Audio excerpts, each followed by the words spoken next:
नवीन वर्षाच्या मुहूर्तावर शोभानगर येथील दुर्गादेवी मंदिरामध्ये एक दिवसीय अखंड सप्तशक्ती पारायण करण्यात आले। गेल्या 6 महिन्यापासून बंद असलेल्या धार्मिक कार्यक्रम हळूहळू सुरू होत आहे। यामध्ये शोभानगर येथील दुर्गादेवी मंदिरामध्ये 2021 या नवीन वर्षाच्या मुहूर्तावर एक दिवसीय अखंड सप्तशक्ती पारायण करण्यात आले। यावेळी परिसरातील असंख्य महिलांनी या पारायणामध्ये सहभाग घेतला होता। दुर्गा मातेची विधिवत पूजा आरती करून पारायणाला सुरुवात झाली। विशेष म्हणजे यावेळी संपूर्ण अध्यायाचे एकाच वेळी वाचन करण्यात आले होते। दरवर्षी या पारायणाचे आयोजन मोठ्या उत्साहात करण्यात येते, परंतु कोरोना काळामध्ये धार्मिक कार्यक्रमांवर बंदी असल्यामुळे सदर पारायण कार्यक्रम घेण्यात आले नाही। म्हणून नवीन वर्षाच्या मुहूर्तावर अखंड पारायण घेण्यात आले। यावेळी सर्वत्र भक्तिमय वातावरण निर्माण झाले होते। नमस्कार, मी रोशनी दुबे, माँ दुर्गादेवी मंदिर, शोभानगर, अमरावती।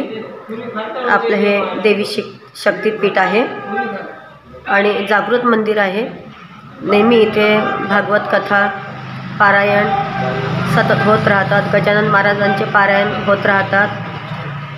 कार्यक्रम नवदुर्गाचे नेहमी होत राहतात। होम हवन पूजा पाठ सतत चालू असतात। यावर्षी मागच्या वर्षी करोना असल्यामुळं आम्ही काहीच कार्यक्रम केलेला नव्हता।